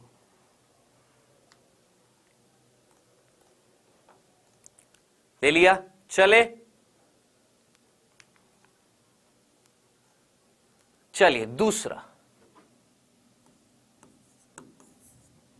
दूसरा जो रोग है उसका नाम है आतशक। दूसरा नाम उपदंश। तीसरा नाम अंग्रेजी में बोलते हैं सिफिलिस। आतशक बोल दीजिए, उपदंश बोल दीजिए, सिफिलिस बोल दीजिए। सर ये जो दूसरा रोग है, ये जो दूसरी एसटीडी है, ये भी कैसी है? सर ये भी जीवाणु जनित है। किससे हो रही है? ये भी जीवाणु से हो रही है। अब सर कौन से जीवाणु से हो रही है? आइएगा, जो जीवाणु है उसका नाम ट्रेपोनीमा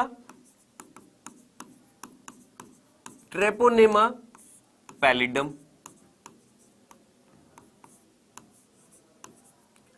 ट्रेपोनीमा पैलिडम कौन है? जीवाणु है जिससे ये रोग हो रहा है। ठीक है, अब आप पूछेंगे क्या सर इसमें भी दोनों में से किसी एक में लक्षण उत्पन्न होंगे? मैं बोलूंगा नहीं, इसमें दोनों में लक्षण उत्पन्न होंगे। अब क्या लक्षण उत्पन्न होंगे? ध्यान से सुनना। दूसरा बिंदु, नर में अगर ये जीवाणु आ जाता है तो नर में लगभग जिस दिन आया उसके लगभग 9 से 10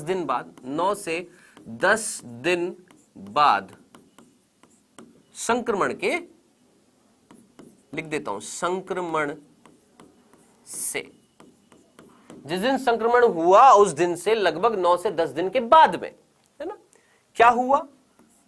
जो शिशन जो था, जो शिशन था, शिशन का जो शिशन मुंड जो है, वहां पर लाल रंग के दाने उत्पन्न होंगे।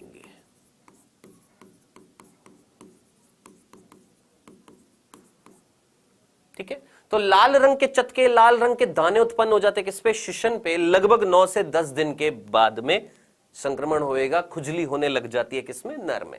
और यही चीज अगर मैं मादा में कहूं तो सर मादा में क्या लक्षण होता है? तो same to same, same to same 9 से 10 दिन के बाद में बस यहां पर शिशन की जगह करेंगे, शिशन की जगह करेंगे क्या? एक तो भगोष्ठ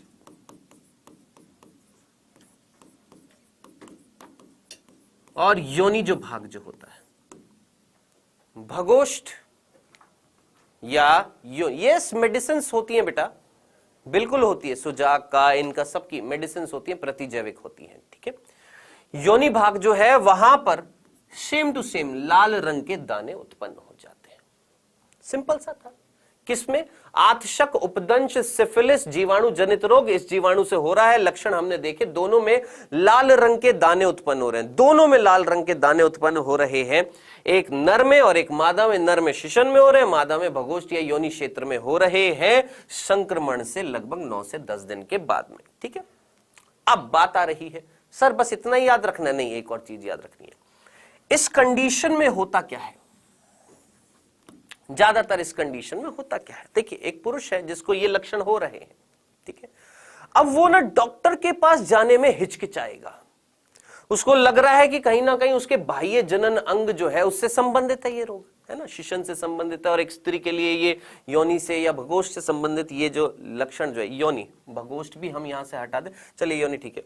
तो यहां पर अजीब से लक्षण उत्पन्न अगर हो रहे हैं तो हिचकिचाएगा किसके पास? डॉक्टर के पास जाने से, क्योंकि आपको पता है कि ये बातें छुपती नहीं है, समाज में अगर फैल जाती है तो फिर कहीं ना कहीं हल्ला हो जाता है। और छोटी जगहों पर तो ये बहुत ज्यादा तेजी से बातें फैलती है, गांव में तो बहुत तेजी से फैलती है ना। तो कुल मिलाकर बात होती है कि अगर डॉक्टर के पास नहीं गए, डॉक्टर के पास नहीं गए तो क्या होगा? और डॉक्टर के पास अगर जाते तो डॉक्टर सिंपल सी क्या प्रिस्क्राइब करेगा? दवाई प्रतिजैविक देते हैं इनके लिए। प्रतिजैविक कौन सी? पेनिसिलिन। पेनिसिलिन जो कोशिका भित्ति के निर्माण को रोकती है, किसकी? जीवाणु की। जरा सोचिए, जीवाणु में कोशिका भित्ति होती है, कोशिका भित्ति अगर नहीं बनेगी तो जीवाणु खत्म हो जाएगा। तो पेनिसिलिन क्या करती है? जीवाणु की कोशिका भित्ति के निर्माण को रोक देती है। तो सीधी सी बात है, ये पेनिसिलिन खत्म कर देगी। लेकिन बात यह आ रही है कि अगर नहीं दिखाया डॉक्टर को, नहीं कोई दवाई ली, तो इस कंडीशन में संक्रमण के लगभग 6 हफ्ते के बाद में, संक्रमण के 6 हफ्ते के बाद संक्रमण के 6 हफ्ते के बाद कहीं ना कहीं ये जीवाणु कहां पर आ जाएगा भैया? ये जीवाणु मस्तिष्क में आ सकता है, ये जीवाणु यकृत को संक्रामित कर सकता है, ये अस्थियों को संक्रामित कर सकता है। कौन बेटा जी? ये जीवाणु। अब जरा सोचिए, मस्तिष्क को संक्रामित कर दिया। अरे मेरे भाई, मस्तिष्क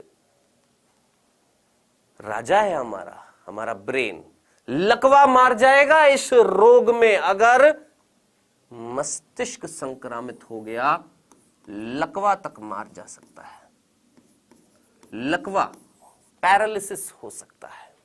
ठीक है, तो सर रजा खान, अरे भैया क्यों का मतलब क्या?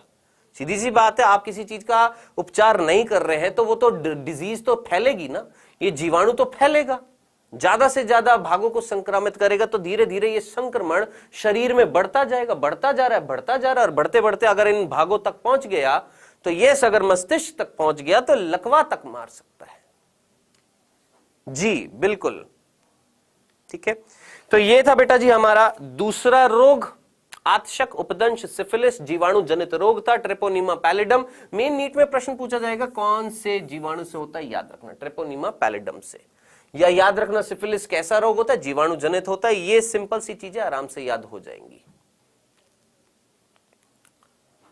इसका मतलब बुढ़े लोगों को इसलिए ज्यादा लकवा मारा जाता है, ये यार नहीं, ऐसा नहीं है। ऐसा नहीं है। चलो जी, ये था हमारा दूसरा रोग। आगे बढ़ते हैं बेटा जी तीसरे रोग की तरफ। अब देखिए, अभी तक हमने दो तो पढ़ लिए हैं, कौन से, जीवाणु जनित रोग। अब हम तीसरा देखने वाले हैं विषाणु जनित रोग। ठीक है, जननिक हर्पीज, जननिक हर्पीज, जेनाइटल हर्पीज।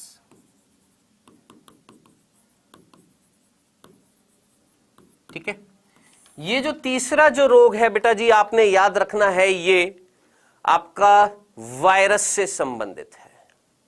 हाँ जी, बिल्कुल, आप मुझे भैया भी बुला सकते हैं, सर भी बुला सकते हैं, भैया भी बुला सकते हैं, दोस्त भी बुला सकते हैं, भेड़ू भी बुला सकते हैं, कुछ भी बुला सकते हैं, लेकिन फोकस करिएगा पढ़ाई पर। ठीक है, कैसा है ये, विषाणु जनित। कैसा रोग है बेटा जी, विषाणु जनित है।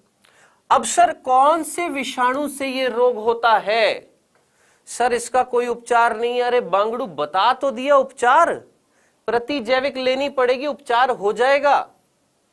बता तो दिया उपचार, और कौन सा उपचार बताऊं मैं? बता तो दिया, पेनिसिलिन लेनी पड़ेगी। हाँ जी, इसके लिए विषाणु जनित रोग है। कौन से विषाणु से होता है, HPV, सॉरी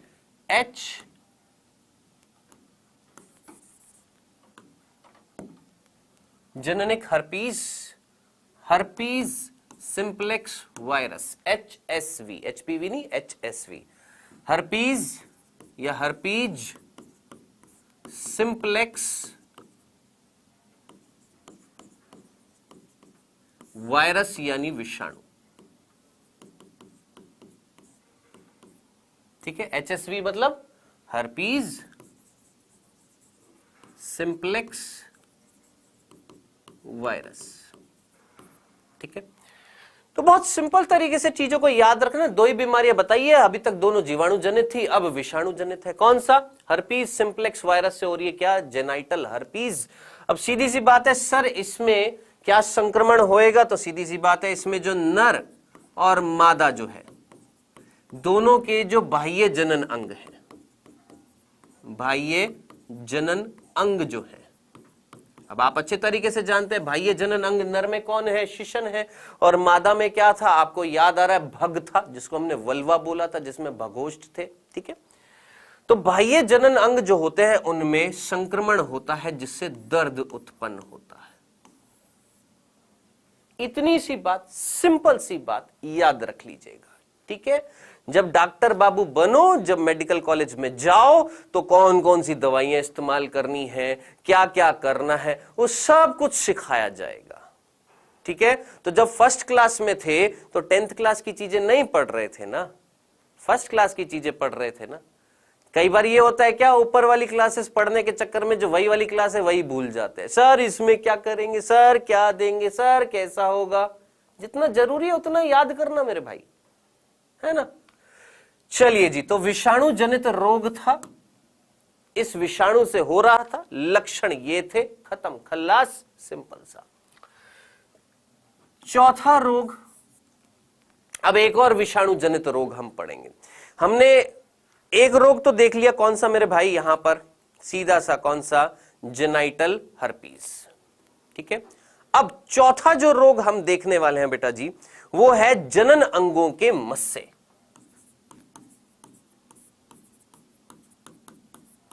जनन अंगों के मस्से, जिन्हें हम जेनाइटल वॉर्ट्स बोलते हैं।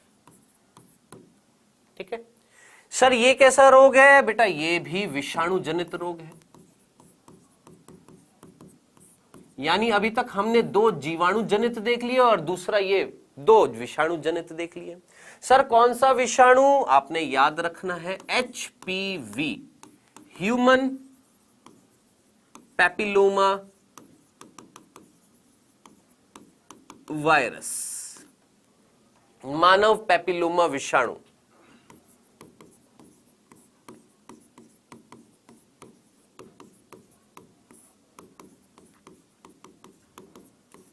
ठीक है, सिंपल सा था। सर होगा क्या? जो बाह्य जनन अंग होंगे, बाह्य जनन अंग होंगे, अभी ध्यान से सुनना, मैं एक प्रश्न पूछने वाला हूं, थोड़ा सा वेट करना। बाह्य जनन अंग जो होते हैं उन पे बहुत ही हॉर्नी, या मैं बोलूंगा बहुत ही कठोर, नोकीले, सफेद रंग के क्या उत्पन्न हो जाते हैं? मस्से। आपने देखा होगा कई लोगों के मस्से होते हैं, चेहरे पर होते हैं, काले रंग के होते हैं ना, ठीक है, नोकीले नहीं होते, बहुत कम होते हैं। लेकिन ये जो रोग जो है, इस रोग में जो बाह्य जनन अंग है उस पे नुकीले मस्से पैदा हो जाते हैं।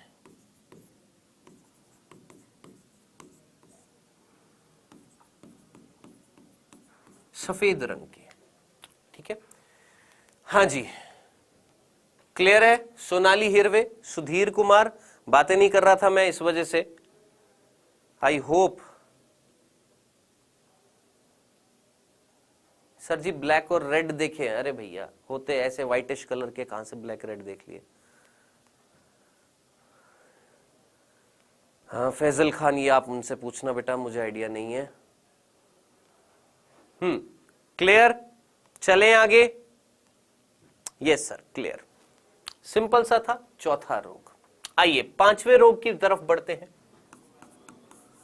पांचवा जो रोग है बहुत इंपॉर्टेंट, यकृत शोथ बी, जिसको हम हेपेटाइटिस बी भी बोलते हैं। ठीक है, कौन संक्रामित होता है मेरे भाई, या ये कैसा होता है? ये भी विषाणु जनित है। ये हेपेटाइटिस बी वायरस से होता है। हेपेटाइटिस बी वायरस से होता है, यानी ये भी विषाणु जनित है। लो जी, तीसरा विषाणु जनित देख लिया हमने। ठीक है, क्या संक्रामित होता है सर जी? इसमें जो संक्रमण जो है ना, वो जनन अंगों का नहीं होता। किसका संक्रमण होता है? यकृत का होता है। किसका होता है? यकृत। एक ऐसा अंग हमारे शरीर का सबसे बड़ी ग्लैंड होती है, ग्रंथि होती है, याद रखना, जो 500 से ज्यादा कार्य करती है। जो 500 से। सर वीडी क्या होता है? वीडी वेनेरियल डिजीज था मेरे भाई। रतिज रोग को हमने वीडी वेनेरियल डिजीज, रतिज रोग था। रतिज का मतलब फैलाव था, पढ़ते काहे नहीं हो रहे?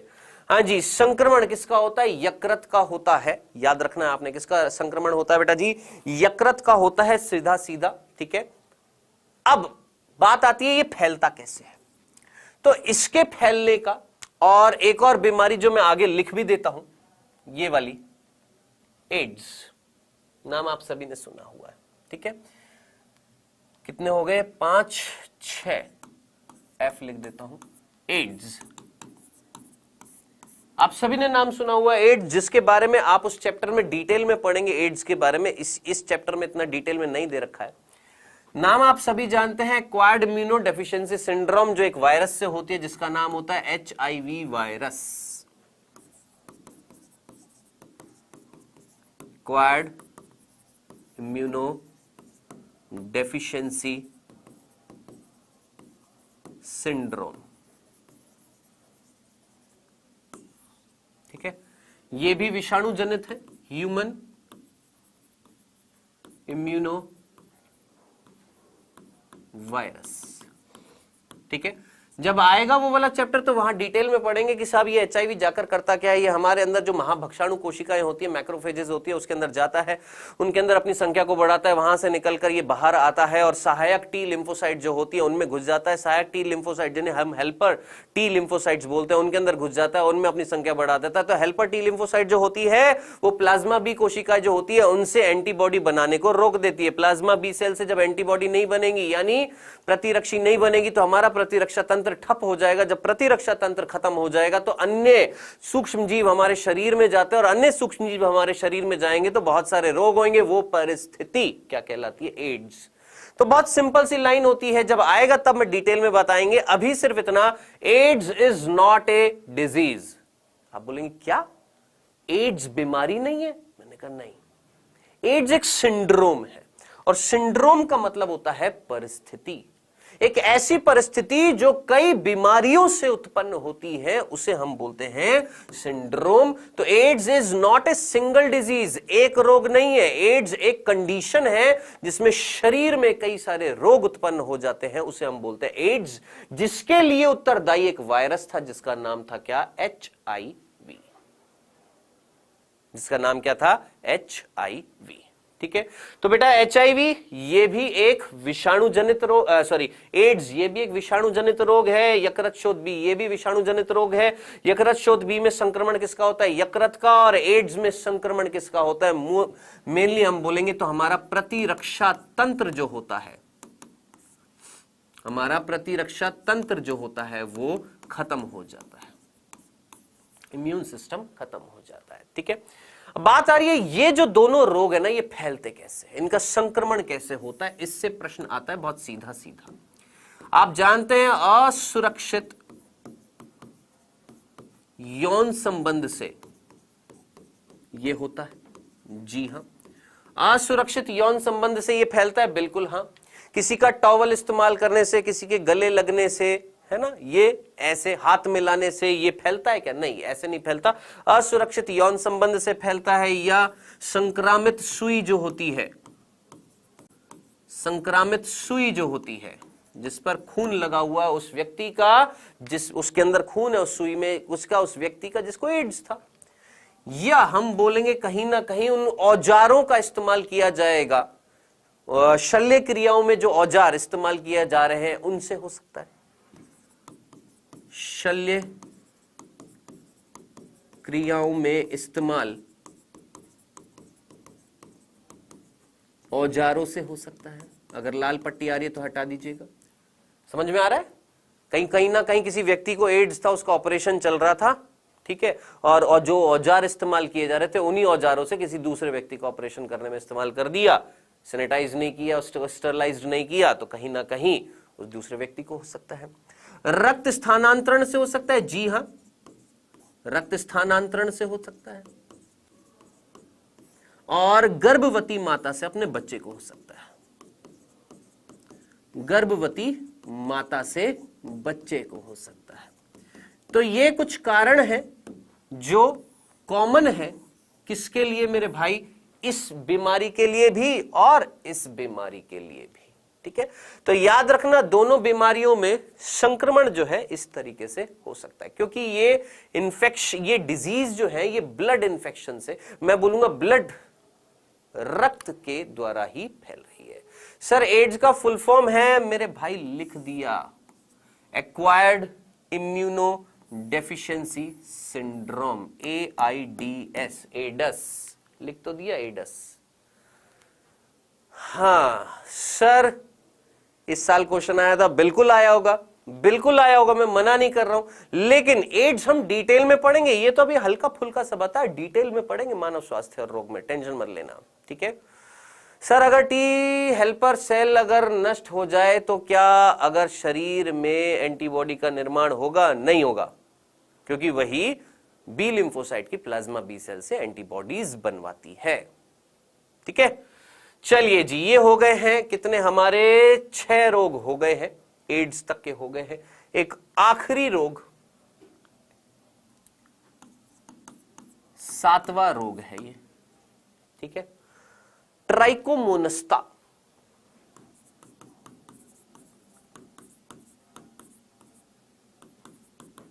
या जिसको हम ट्राइकोमोनिएसिस बोलते हैं।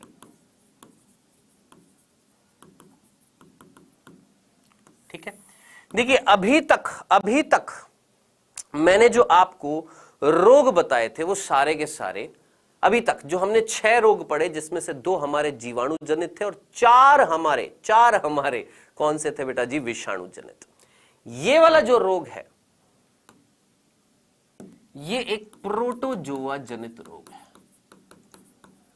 अब जिसको नहीं पता है प्रोटोजोआ मैंने पुराने लेक्चर्स लिए, हमने एक चैप्टर पढ़ा था 11वीं कक्षा का, कृपया करके वो चैप्टर पढ़िएगा, जीव जगत का वर्गीकरण, जहां पर हमने प्रोटोजोआ पढ़े थे। प्रोटोजोआ प्रोटिस्टा जगत के अंतर्गत आते हैं। ठीक है, तो ये एक प्रोटोजोआ जनित रोग है। अब आप पूछेंगे सर कौन सा प्रोटोजोआ, नाम जरा सुनिएगा, trichomonas vaginalis. Trichomonas vaginalis, trichomonas vaginalis. अब नाम में जरा सोचिए, वेजाइनलिस आ रहा है, वेजाइनलिस वर्ड किससे है, वेजाइना, और वेजाइना मींस योनि, यानी ये जो रोग जो है ये संक्रमण मेनली किसमें उत्पन्न करेगा मेरे भाई, ये मादा में। जो योनि भाग है उसे संक्रमित करेगा, मादा में जो योनि भाग है उसे संक्रमित करेगा, और संक्रमण से कहीं ना कहीं जो योनि क्षेत्र है उसमें खुजली और सफेद रंग का स्त्राव निकलता है।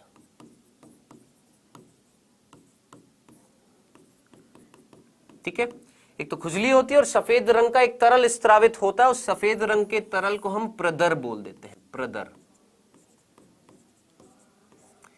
ठीक है, तो कुल मिलाकर सीधी सीधी बात याद रखनी है, ट्राइकोमोनस्टा किससे है, ट्राइकोमोनियसिस किससे है, एक प्रोटोजोअन डिजीज है, ट्राइकोमोनास वेजाइनलिस से हो रही है, और मादा में योनि भाग संक्रामित हो रहा है। इसके लिए जो मेडिसिन यूज में ली जाती है उसका नाम होता है ओरियोमाइसिन या टेरामाइसिन, ओरियोमाइसिन या टेरामाइसिन, ये दवाइयों का उपयोग किया जाता है। ठीक है, तो ये सिंपल सा था बेटा जी, हमारे ये थे 7, बस इतने ही हैं। 7 हमने पढ़े, जिसमें से 2 जीवाणु जनित पढ़े, 4 विषाणु जनित पढ़े, और 1 प्रोटोजोआ जनित रोग पढ़ा है। इन रोगों में जितना बताया है उतना याद रखना इस चैप्टर के संबंध में। वो जो चैप्टर आएगा उसमें और डिटेल में पढ़ाया जाएगा आपको मानव स्वास्थ्य रोगों के बारे में। यस, व्हाइट डिस्चार्ज बोल देते हैं इसको, व्हाइट डिस्चार्ज होता है। ठीक है, चलिए जी, ये था बेटा जी आज का लेक्चर, यौन संचारित रोग, इतना ही समझाना था। आगे बढ़ने से पहले मैं लेकर आने वाला हूं क्या आपके सामने प्रश्न। ठीक है जी, खुशी बता दिया बेटा, व्हाइट डिस्चार्ज बोलते हैं। ठीक है, मेरा एक सिंपल सा प्रश्न है कि ये जो अभी तक हमने जो रोग देखे, इनमें से कौन से रोग थे जो जनन भाग को संक्रामित नहीं कर रहे थे? बस सिंपल सा प्रश्न है, अभी आगे और भी प्रश्न आएंगे। कौन से रोग थे जो जनन भाग को, जनन बाह्य जनन अंग को संक्रमित नहीं कर रहे थे, जनन अंग संक्रमित नहीं हो रहे थे? कौन से रोग थे, जल्दी से बताएं। एड्स, वेरी गुड वर्तिका, बहुत ही बढ़िया, एड्स और हेपेटाइटिस बी, वेरी गुड वर्षा साहू। हेपेटाइटिस बी में क्या संक्रमित हो रहा है, यकृत। हां, जा किससे रहे हैं, जनन असुरक्षित यौन संबंध से फैल सकते हैं, हां फैल सकते हैं, लेकिन संक्रमण कहां कर रहे थे, जनन अंगों को क्या, नहीं, यकृत, शोथ बी में यकृत हो रहा था, और एड्स में कहीं ना शरीर का प्रतिरक्षा तंत्र संक्रामित हो रहा था, जनन अंग संक्रामित नहीं हो रहे थे। याद रखना, भूल मत जाना, आप सभी ने बिल्कुल सही आंसर दिया है। चलिए आगे बढ़ते हैं बेटा जी, क्या आप रेडी हैं हर रोज की तरह? क्या आप रेडी हैं, ले आए? हाँ जी, आ गई है एनर्जी? अभी तक तो थोड़ा सा सर चल रहा है, आ गई एनर्जी, आ गई? चले, आइए बेटा जी, प्रश्न लेकर आ रहा हूं। सबसे पहला प्रश्न आपके सामने आता हुआ फर्स्ट, यूट्यूब पर जो है वो पोल पे आंसर देंगे। पहला, सगर्भता की कौन सी अवस्था में एमटीपी अधिक घातक होती है?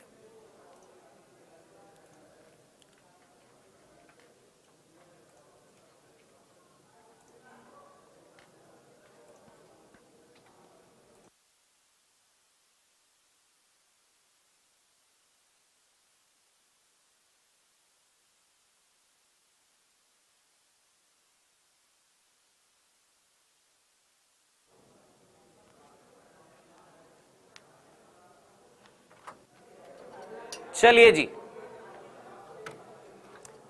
सिंपल सा आंसर है और आप सभी ने बिल्कुल सही आंसर दिया है। क्या? द्वितीय तिमाही। बिल्कुल सीधा सीधा आंसर है। क्या बात है, 84% बच्चों ने ए आंसर लगाया। Well done.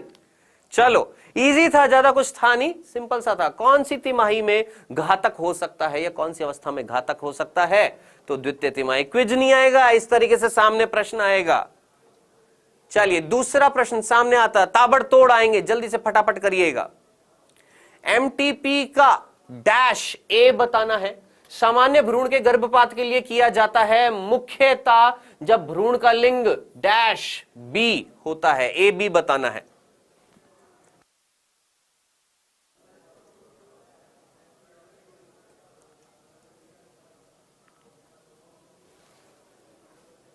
हाँ जी, रिफ्रेश यूट्यूब पे।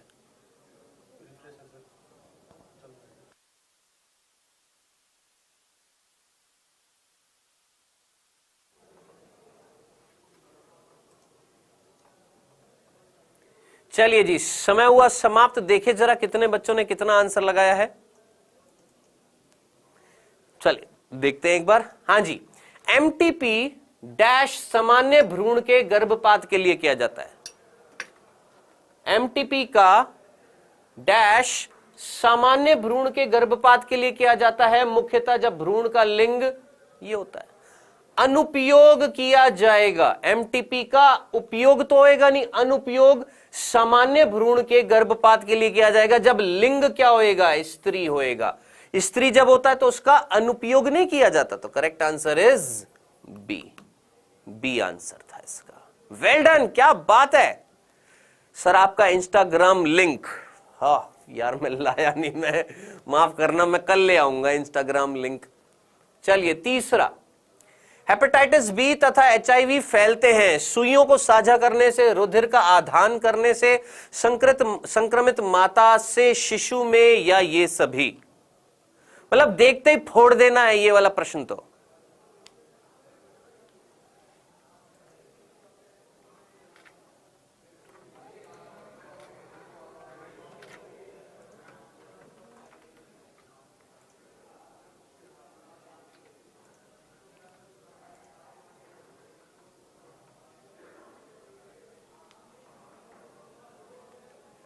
चलिए जी, टाइमर भी समाप्त।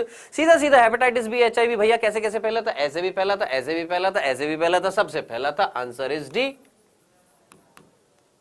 सिंपल नहीं है क्या? सिंपल बताओ। ताबड़तोड़ आप सारे के सारे सही आंसर कर रहे हो। अगर मैं नहीं भी पढ़ाता तो मैक्सिमम बच्चे सही आंसर कर देते, पता है मुझे, विश्वास है आप पर।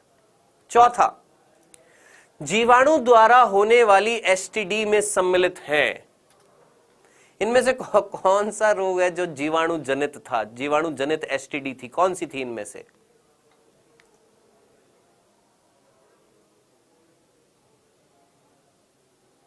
जल्दी जल्दी जल्दी जल्दी जल्दी, पोल आ गया है यूट्यूब पर भी।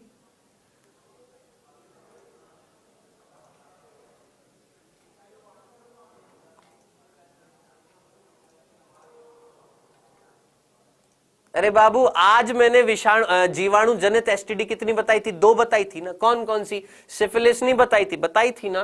गोनोरिया नहीं बताई थी? बताई थी ना।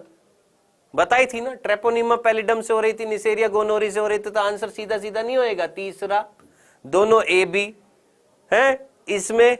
सर नहीं आया पोल, आ रहा है बेटा, आएगा आएगा, पोल आएगा। पोल पर अभी आंसर दिया करो, है ना, ज्यादा अच्छा लगेगा। चलिए, ये चौथा प्रश्न था, आगे बढ़ते हैं बेटा जी। 5वां प्रश्न, जन्म नियंत्रण की एक कानूनी विधि है। जन्म नियंत्रण की एक कानूनी विधि है क्या? एक उचित दवाई लेकर गर्भपात कराना, माहवारी चक्र के 10 से 17 दिन के लिए बाह्य स्खलन, भोर के समय मैथुन, मैथुन के समय अपरिपक्व स्खलन।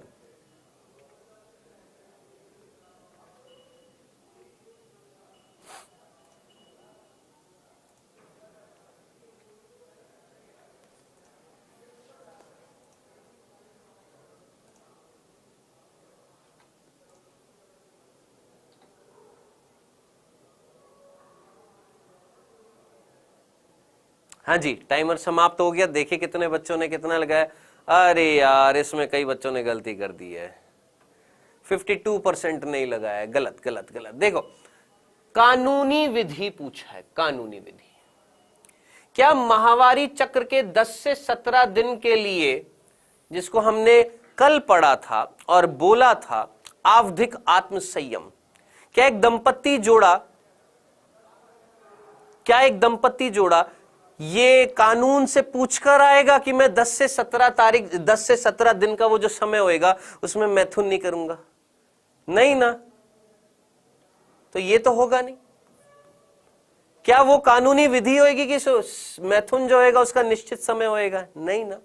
मैथुन के समय अपरिपक्व स्खलन करेगा, ये भी होएगा कि नहीं ना। अरे सीधा सीधा भैया गर्भपात, गर्भपात, अरे नाम में गर्भपात आ रहा है, ये कानूनी विधि है।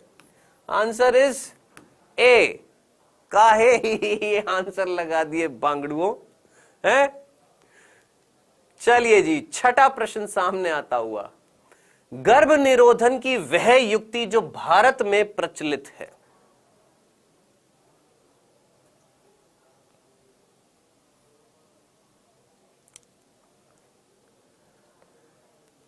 सिक्स्थ का आंसर लगाएं, गर्भ निरोधन की वह युक्ति जो भारत में प्रचलित है। सर गर्भपात भी तो गलत है। अरे बाबा कानूनी विधि पूछा था, कानूनी विधि नहीं है क्या गर्भपात? गलत है मैं मान रहा हूं, लेकिन कानूनी विधि तो है ना।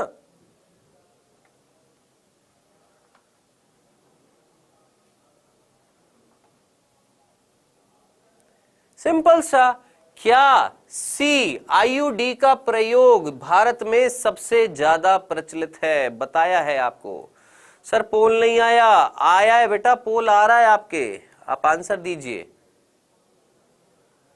सातवां प्रश्न, निम्न में से कौन यौन संचारित रोग है? बहुत ही सिंपल प्रश्न है, मतलब ये आधा समय भी नहीं लगना चाहिए, 5 सेकंड भी नहीं।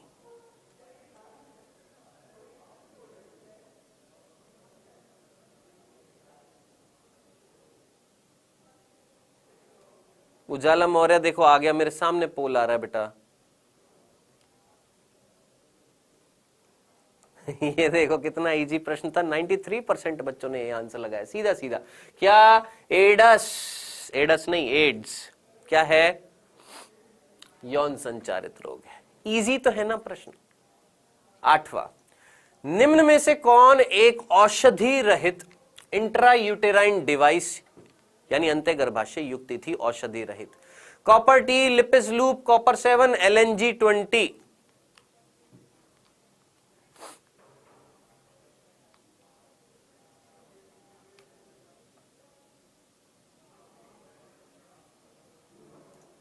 अब आया है क्वेश्चन नंबर 8वें का पोल, अब लगा दीजिए।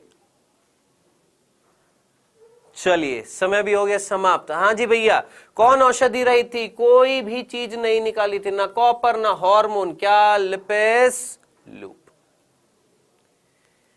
ये थे आज के सिंपल सोबर 8 प्रश्न।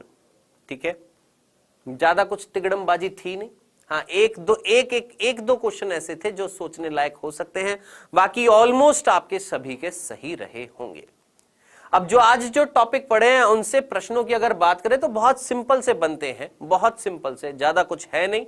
सिंपल सा टॉपिक था, सिंपल सा समझना था, बस याद रखना है।